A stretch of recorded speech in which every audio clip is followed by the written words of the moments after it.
So here's kind of a good example where I was saying that when the river is high and the current and you know, when the water's flowing pretty fast, it kind of washes away the riverbank and leaves the heavier items to settle. Right up in here, you can see where the water has kind of eroded up in through there, and you can see all these various pieces of iron up in here. You know, you can see bits of glass in there. Here's one. That looks like a newer beer bottle, but there were older pieces of glass, such as, well, that looks newer, but there are pieces of older iron, older glass in here. I don't know, what do you think? A hook or a part of a latch or something? So if you just keep your eyes peeled, if you're ever on the river sometime, kind of want to look on the riverbanks for any concentration of iron, and most likely it was either thrown in the river, or it's just eroded from the riverbank here.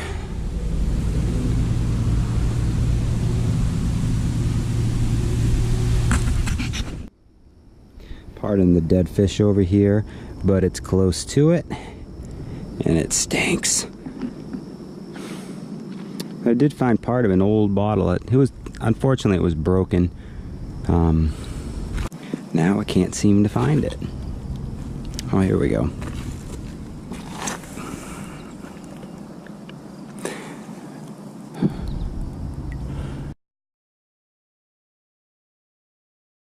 That's an old one. Parts of an old one. B&O G.G. Wilson, Boston, Mass, USA. That's an old one.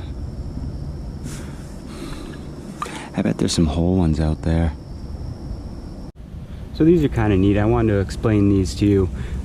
I found quite a bit of them down here and in other places. Right here. Do you know what that is? It's stamped B&M. Now that would be the B&M Railroad. And what these were used for, these were used on the doors of the freight cars as a seal. When they were transporting goods, materials, things like that, they would place these lead seals on the doors, and what would happen is if they found the seal was broken, they obviously knew that the boxcar was tampered with, and if the seal was intact, you know, you're good to go. No tampering.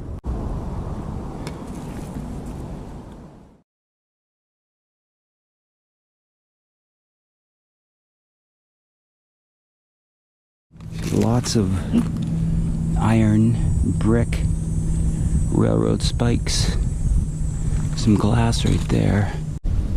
You know, if you see anything on the video, let me know. I can always come back in case I'm missing something.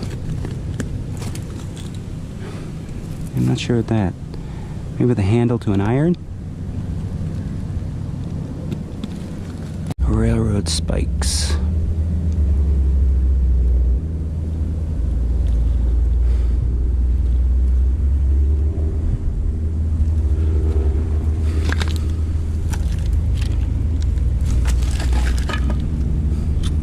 That's the top of a mason jar lid, or what's left of it.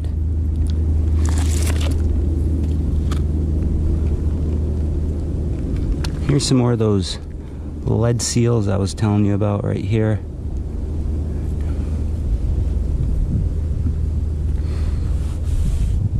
Just a different style, or maybe it was the backing.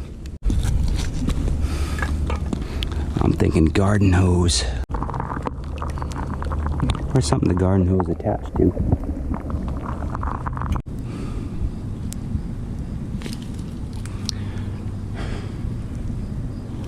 Now that's a part of a different type of insulator. This is the bigger one. That one's made of ceramic.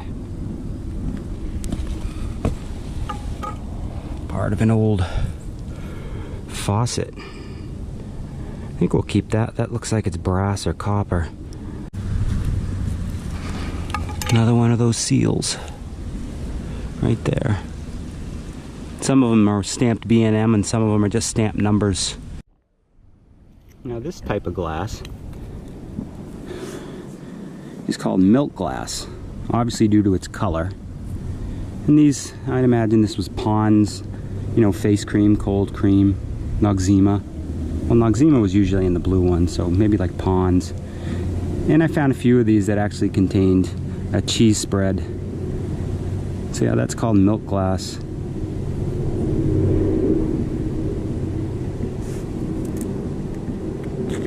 I'm coming up to a section where there looks like there's quite a bit of debris. And man, the freshwater mussels are all over the place. There is modern stuff here, or newer stuff, but there is older stuff here as well.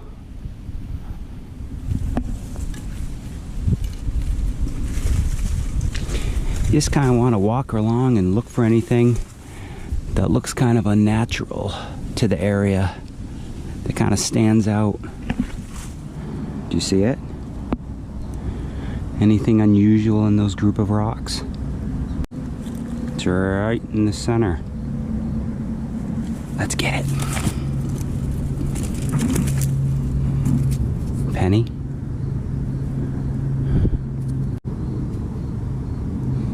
Dime? It vaguely looks like an Indian head scent from right here, but well, no, it's well, could be an Indian head scent. So we'll bring that home, clean that up, and see what we found. That's what I mean by looking for things that are unusual. Do you see how that kind of stood out like that?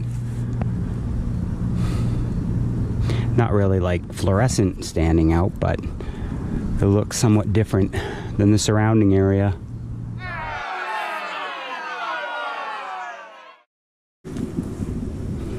It's like some bits of old china. Teacup.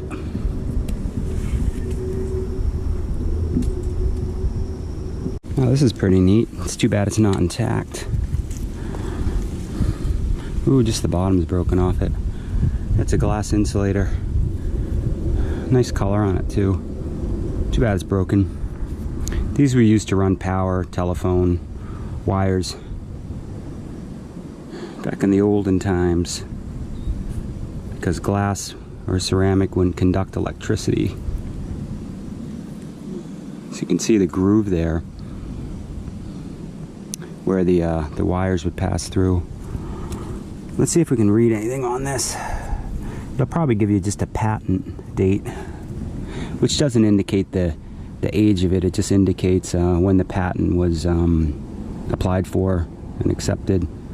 Patent January 28th, 1870. So this particular design was patented in 1870, a little bit after the Civil War.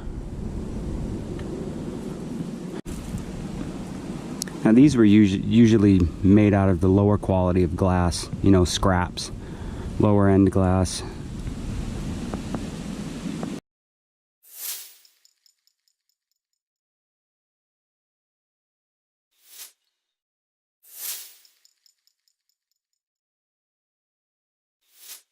I don't know how well you can see that, but there's a squirrel swimming from one side of the river to the other.